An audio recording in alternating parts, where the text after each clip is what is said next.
Welcome back to the Takeout. Lots of cheers. That's what happens when we score a goal. Across the country, celebrations, watch parties. All about the U.S. men's soccer team. It won its first World Cup knockout match. Now, there's an asterisk because the knockouts have been expanded in this tournament, but they did that for the first time in more than 2 decades. Beat Bosnia and Herzegovina 2-0. Next up, Belgium, round of 16. That's Monday night in Seattle. World Cup and Major League Soccer match analyst Brian Dunseth joins me now. Former professional player and was captain of the U.S. men's soccer team at the 2000 Summer Olympics in Sydney. Brian, it's great to have you here.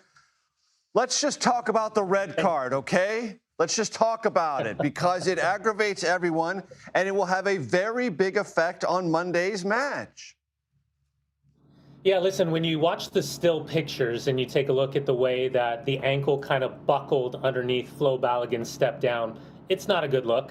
When you super slow-mo it and you see it in these freeze frames right there, perfect example, it's not a great look. But Law 12 specifically talks about endangering the safety of the opponent and excessive force. And the bar and the level of intervention in Major League Soccer, or excuse me, in the World Cup has been so high so far in this tournament, and rightly so. Everyone's using reference points of what we saw with Lionel Messi and Argentina against Algeria in their opener and saying, hold on a second, if that's nothing, then why is this so significant and so detrimental? I can understand the idea of protecting players, and the ankle looks terrible with the way it's coming together. And you have to take the word intent out of the conversation, but I would like to maybe infuse the word instinct, because instinctually, it's 2 players just jawing for each other's positioning and trying to clear space and trying to win the ball. I'm a former defender. I'm a former center back. In moments like that, I would be trying to separate Flo Balogun off my left shoulder and kind of manipulate the ball to my right-hand side. I'm just not sure where Flo Balogun's foot is supposed to go in that moment. Now, the intervention and then the use of kind of these slow-mo replays isn't necessarily what we like to see.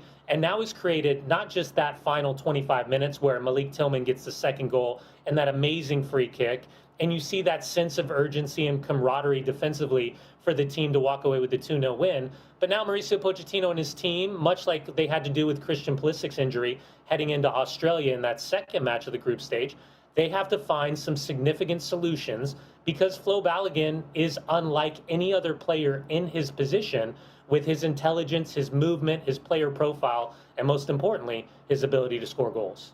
And very quickly, Brian, talk about the camaraderie thing you just mentioned under this head coach and this team, because there were a great number of questions about that very thing before this tournament began.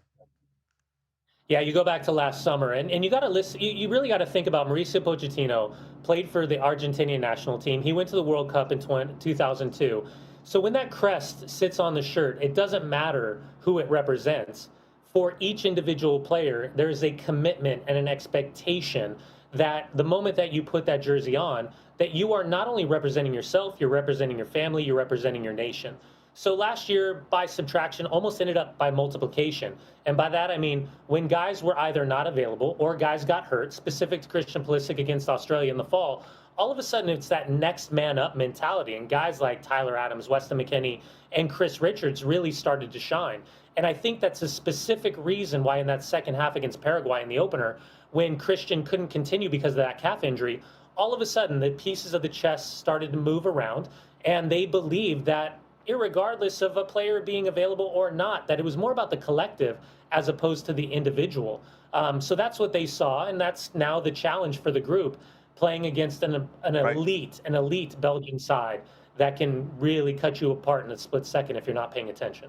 And we will be paying attention on Monday, I guarantee you that. Brian Dunseth, great stuff. I appreciate it very much.